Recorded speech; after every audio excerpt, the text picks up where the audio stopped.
अभी बीते दिनों ही हमने देखा है कि कैसे आरजी का रेप केस, जो कि एक समय काफी हाइप केस था, कुछ 4 महीने हो चुके हैं। 4 महीने जांच के और 4 महीने के प्रोटेस्ट के बाद अब प्रोटेस्ट और इन्वेस्टिगेशंस दोनों ही ठंडे पड़ते दिखे हैं। पर लोगों में जान तब आ गई थी जब 10 दिसंबर को सुप्रीम कोर्ट में करीबन 1 महीने के बाद सीजेआई संजीव खन्ना ने इस केस को टेकअप किया था। हालांकि इस हियरिंग ने भी लोगों को काफी निराश कर दिया जब ये पता चला कि अब इस केस की next hearing CJI Sanjeev Khanna ने मार्च 17 के लिए फिक्स की है। हालांकि विक्टिम के पेरेंट्स की परेशानी बढ़ती चली गई है जब इस केस में एक नया अपडेट ऐसा आया है जिन्होंने उन्हें शॉक कर दिया। और क्या है ये अपडेट, चलिए समझने की कोशिश करते हैं। अब आप सोच रहे होंगे कि भला सुप्रीम कोर्ट में सीजेआई संजीव खन्ना ने इतनी लेट डेट आरजीकर केस में क्यों दी है। तो ऐसा है कि इस हियरिंग के दौरान एसजी तुषार मेहता ने सीबीआई की ओर से मौजूद होते हुए कहा कि सीबीआई की जांच अभी भी चल रही है और वे जल्दी ही इस केस में एक नया चार्जशीट फाइल कर सकते हैं। जिसके साथ ही सीजेआई संजीव खन्ना ने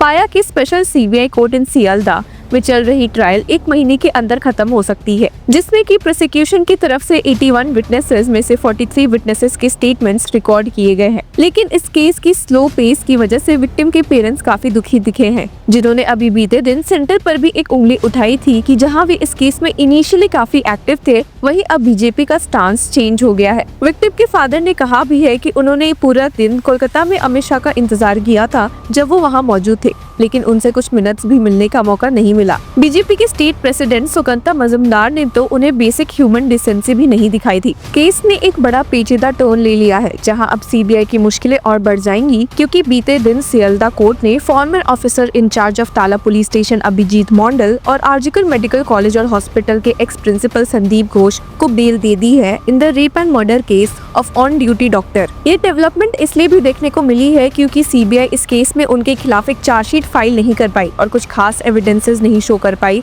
कि इन दोनों ने मिलकर रेप केस में एविडेंसेस टैम्पर किए थे। पर विक्टिम की फैमिली को सबसे बड़ा झटका तब लगा जब उन्हें रिप्रेजेंट कर रही सीनियर एडवोकेट वृंदा ग्रोवर ने ऐसे करने से मना कर दिया। पर विक्टिम की फैमिली को सबसे बड़ा झटका तब लगा था जब उन्हें रिप्रेजेंट कर रही सीनियर एडवोकेट वृंदा ग्रोवर ने ऐसा करने से मना कर दिया। जी हाँ, आपने सही सुना। सीनियर लॉयर वृंदा ग्रोवर, जो कलकत्ता आरजी का रेप और मर्डर केस में विक्टिम को फैमिली को रिप्रेजेंट कर रही थी, अब supreme court, Calcutta high court और सियालदा ट्रायल कोर्ट में इस केस से अलग हो गई है। एक रिपोर्ट के मुताबिक उनकी लीगल टीम और विक्टिम की फैमिली के बीच इफेक्टिव कोऑर्डिनेशन नहीं हो पा रहा था, जिसकी वजह से ग्रोवर ने केस से अलग होने का फैसला लिया। इस डिसीजन के लिए सीनियर एडवोकेट ग्रोवर को बीजेपी की बैकलैश मिली है, जहां BJP IT cell head Amit Malviya ने ट्वीट करते हुए कहा भी कि she shouldn't have involved herself in the matter given her proximity to Mamata Banerjee and the TMC leadership, one of the main protagonists in the matter. It is not a surprising development. Shocking बात तो ये है कि ये पहली बार नहीं है जब विक्टिम की फैमिली के काउंसिल को बदला गया है। शुरुआत में कलकत्ता हाईकोर्ट के सीनियर एडवोकेट और सीपीआई-एम के राज्यसभा मेंबर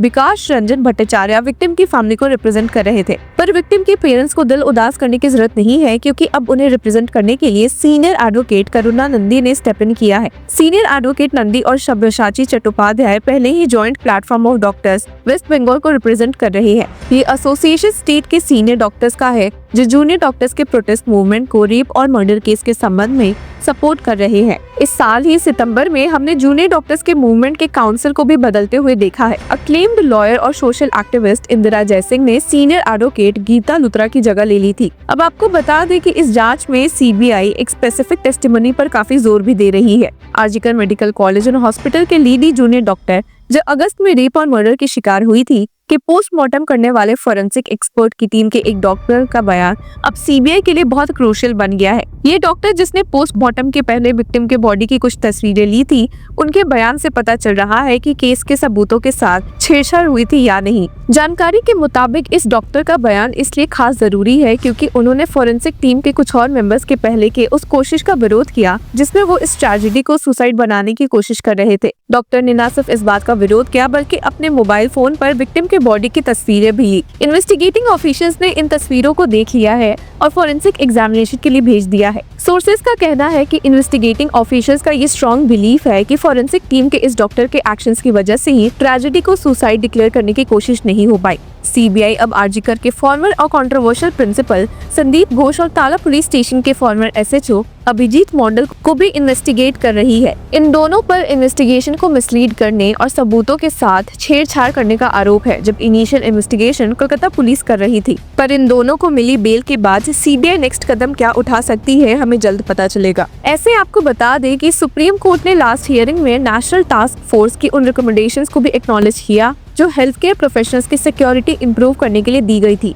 और स्टेट्स और यूनियन टेरिटरीज को रिपोर्ट पर रिस्पॉन्ड करने के लिए डायरेक्ट किया। कोर्ट ने एनटीएफ को अपनी फाइनल रिकमेंडेशन 12 वीक के अंदर सबमिट करने के लिए कहा है। बेंच ने all India institute of medical sciences को उन डॉक्टर्स की प्ली पर कंसिडर करने के लिए डायरेक्ट किया जो प्रोटेस्ट पीरियड को एब्सेसिज्म के रूप में ट्रीट न करने का रिलीफ मांग रहे हैं, जो पहले सुप्रीम कोर्ट के द्वारा दिया गया था। कोर्ट ने अगली हियरिंग की डेट 17 मार्च को फिक्स तो की है, पर कहा भी है कि अगर ट्रायल में डिले होता है तो पार्टीज उन्हें उठा सकती है। साथ ही आपको बता दें कि 4 महीने बाद कोलकाता के आरजीकर हॉस्पिटल में 31 साल की डॉक्टर के भयंकर बलात्कार और हत्या के बाद वेस्ट बंगाल डॉक्टर्स फोरम ने अभाया स्कॉलरशिप प्रोग्राम शुरू किया है ताकि विक्टिम की याद को सम्मानित किया जा सके। WPDF members said that in the initial stage the program will provide annual scholarship to 5 meritorious MBBS entrance students and 5 students who have passed class 10. The organizers said they will take suggestions from different stakeholders and improve the scope of this program. Scholarship socio economic criteria के basis पर दिए जाएंगे, एक selection process के through जो कि एक committee के द्वारा सुपरवाइज किया जाएगा, जिसमें WBDF के मेंबर्स और दूसरे लोग इंक्लूडिंग एकेडमिक्स होंगे।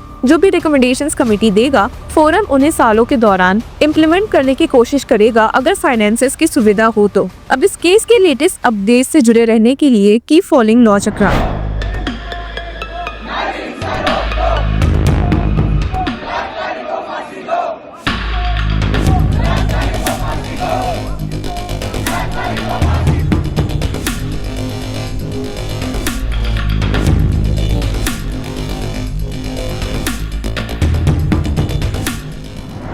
Law lovers and justice seekers, welcome to law Chakra. हम आपके लिए लेकर आए हैं कुछ बहुत ही exclusive. Introducing law Chakra prime membership, जो आपको देगा exclusive access like never before. चाहते हो कि सबसे पहले आपको मिले latest legal updates? Law Chakra prime के साथ आपको मिलेगा early access to exclusive content, case analysis, courtroom बैठ का ब्रेकडाउन, वो भी बाकी व्यूअर्स से पहले। मोर अपडेट्स, मोर एनालिसिस। इसी के साथ अगर आप कभी सोचे कि हम कैसे लेकर आते हैं आपके लिए ये लीगल अपडेट्स, तो इसके लिए भी प्राइम मेंबर्स के लिए है हमारे पास एक special sneak peek behind the scenes of law chakra. Brainstorming session से लेकर ब्लूपर्स तक सब कुछ। In short, more content, more update and more analysis. Political legal controversies हो या इन डेप्थ लीगल सेशंस, सब कुछ आपको मिलेगा एट वेरी मिनिमल प्राइस। बनिए लॉ चक्र की प्राइम मेंबर और अनलॉक कीजिए full potential of legal knowledge. अभी ज्वाइन कीजिए।